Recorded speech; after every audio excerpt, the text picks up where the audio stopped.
right, welcome back to the Command Center. Y'all know what it is. You understand me? We are back with Mr. Matthew and his retro hour. You dig? Don't forget about our 500 subscriber giveaway, in which I'll be talking about at the end of the video. But right now, we're gonna get into Mr. Matthew's situation. We're talking about that Jak And Daxter tonight. What's up, Mr. Matthew? What is up, Quentin? You did. I did. All right. Okay. Welcome to episode 6 of Matthew's Retro Hour, a Command Center production. Okay. I am your host, Matthew Murdoch, and tonight we are doing a very special game of one of the first games I had for the PlayStation 2. And honestly, this game influenced me just about more than any other. Like this series, my fiction that I write and the worlds I come up with are always find some piece of this game series in it. Like maybe it's the environments or maybe the characters that interact with each other. I just love it that much. And I'm going to give you a little hint. Just imagine a 3D action platformer that has a huge multi-level world, but no loading times, and runs at 60 frames per second on the PlayStation 2. Now, just imagine it came out in December 4th, 2001. December 4th, 2001. All right. Oh my God. The PS2 is only a year old at this point. Does not have a huge library. Isn't the juggernaut, the powerhouse that we know it is today. It was still just starting out. We knew it was going to be successful, but it had stiff competition because just a month earlier, the GameCube and the Xbox had released. So there was stiff competition, but within this launched Jak And Daxter, and it really showed what the PS2 could do, just like that early on. Okay, Jak And Daxter. Okay. Jak And Daxter, the first game of what became a quartet of games for the PlayStation 2. Yeah, because they ended up making 3 of them, They made Jak And Daxter, the Precursor Legacy. There's Jak 2. It's called Jak Renegade in Europe and other parts of the world. Oh my God. And then there's Jak 3. I think Jak 3 also has an alternate title, but I'm not remembering it this time.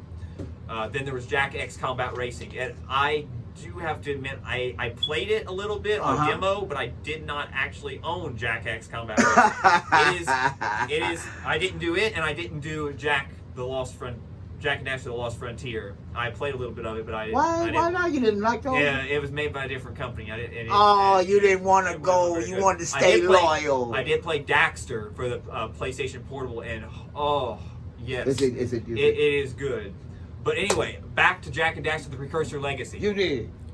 So it's January 1999. Crash Bandicoot 3 Warped just came out. Naughty Dog is working on Crash Team Racing. Well, most of Naughty Dog is. 3 people aren't.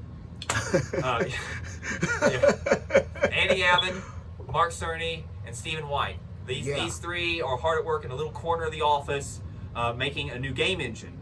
In fact, they're not just making a new game engine, they're developing an entirely new programming language to run the game engine and the game. It's called Game-Oriented Assembly Lisp.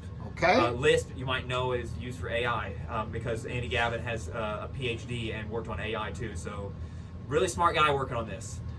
So, what they did, they were basically making the bare bones, the bones of the game right then in 1999. This is, we're 2 years away from even the PS2 launching. They just got the specs for the PS2 handed to them by Sony. No! Sony just came out like that. Yeah, secret memo stuff. And Naughty Dog at this time wasn't even owned by Sony. It's actually this tech demo that they start. They make an animation for a character with this new engine. And this new engine is extremely efficient, very powerful. It takes very little processing power to do extreme animations. And they show this demo to Sony, and they're just floored. They're amazed. Floored. And just not long after that, they buy Naughty Dog. No. Yeah, and Naughty Dog, that's how Naughty Dog became a first-party developer for Sony. But basically the development of Jak and Daxter: The Precursor Legacy, which was called Project Y at the time, Crash Team Racing was called Project X, so Jak And Daxter is called Project Y. So in the midst of this 3-year development of this game, Sony buys Naughty Dog. So that's where the close-knit relationship starts out there. Man. So yeah, they ended their partnership. Naughty Dog was working for Universal. Like Crash Bandicoot's owned by Universal. Okay. But Jak and Daxter, that's a Sony. They have the IP. So they bought them when they made that tech demo. Yeah, they did. They were that impressed. Oh my God. It was that good. It was that good, and they really had a hand into, like, everybody was coming together to make Jak and Daxter. And early on, they decided that it was going to have both Eastern and Western influences, and you can really see it in the game. There's like this Western animation influence, and there's anime and manga it was just merging together, and you can see it in the character designs and everything. Oh my God. I used to get them mixed up with Ratchet and Clank all. I always got them mixed up. The engine that they used for Jak and Daxter, the Jak and Daxter series, actually for PlayStation 2, was given by order of Sony over to Insomniac Games to work on Ratchet and Clank. Now Insomniac is right on this. They didn't just use the engine that Naughty Dog gave them. They did modify it, so it is their own thing too. Insomniac is very explicit about this. We didn't just steal their tech and use it. There was a lot of equipment on their side. And I love Ratchet and Clank too, so there is no shade there. But back to Jak and Daxter. Yeah, I loved it. Oh yeah.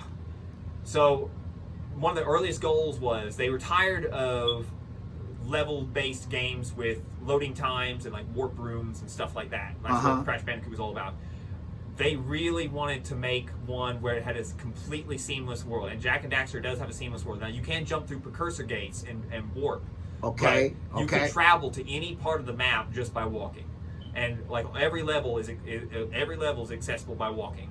I'm gonna have to tap into that, man. I never played the game, man. I never played it. Walking in Zoomers, which is the little vehicle that you drive, but it is a completely seamless open world running at 60 frames per second on the PlayStation 2. Like 60 FPS, we can't even hit that in a lot of games today. Oh my God! But because the code is just that efficient, and that was when? That was back in. They started in 1999, and the game was finished in 2001. Woo! Yeah, and then we just now started reverse engineering the coding language that they use because they just abandoned it. Naughty Dog just abandoned that goal. They used pieces of it, but they didn't use it like they did for Jak and Daxter. They modified it, but it's an extremely efficient language, and it allowed for some amazing things. Like they could load in that you could, like if you're at a high point on the map, you can see miles, or for our foreign friends, many kilometers away.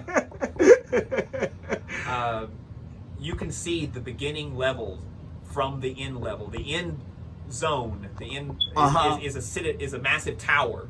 And it's really high above the whole map, and you can see all the other places you have been all the way back to the very beginning. Oh, okay. Oh, they technical with Oh yeah, that is that good.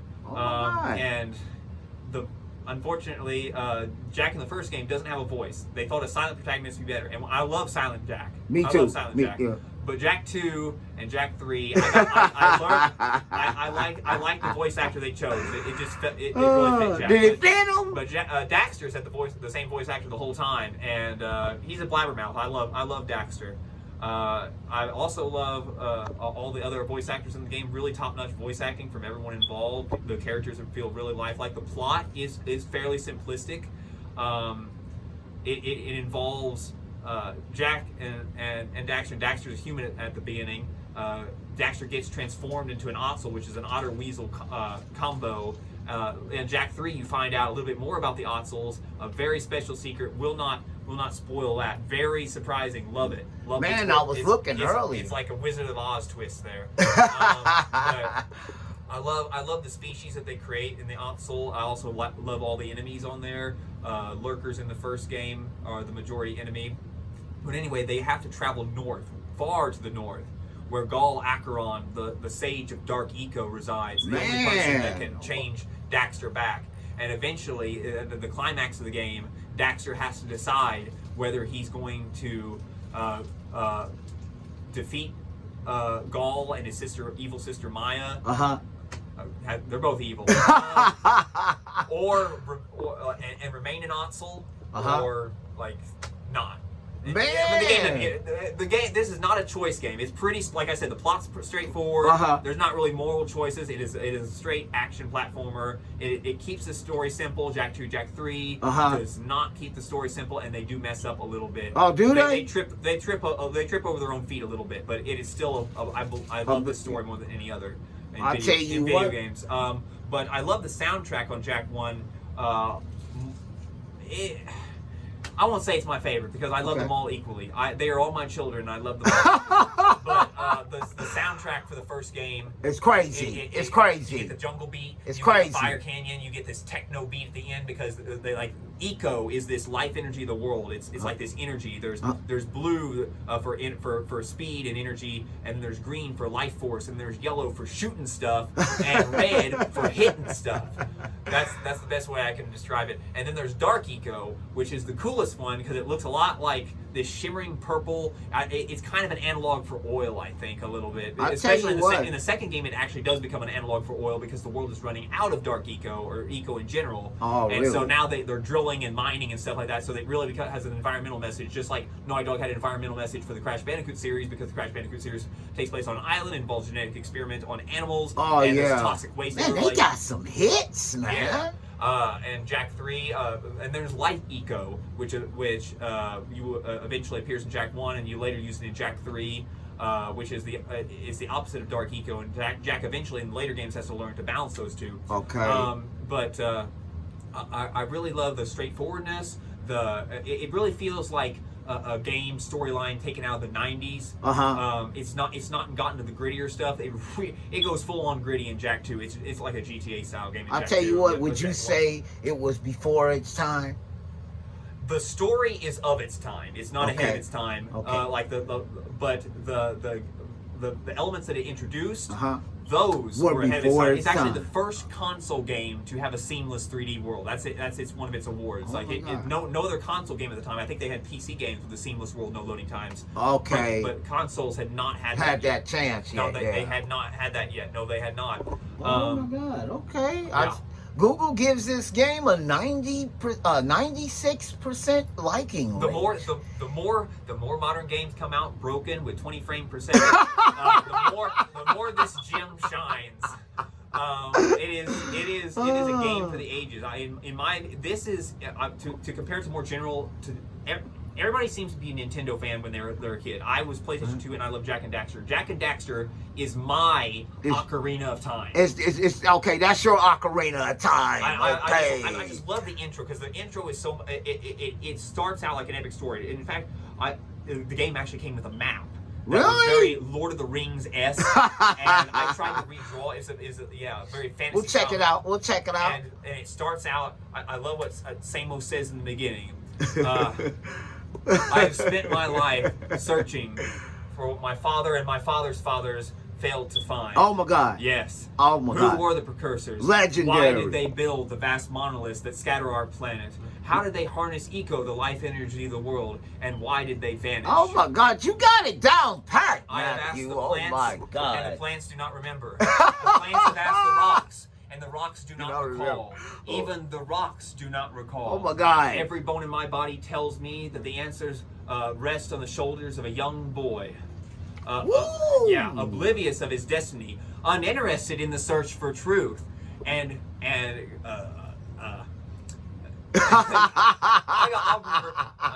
uninterested in my guidance. He said uninterested in my guidance.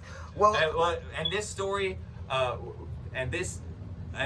like many tales, this story does not start off. It starts off not with a rigorous search for truth, but by one simple act of disobedience. No. I messed it up, but I saved it at the end. Yes. No. Okay, well, I'll tell you what we're going to do.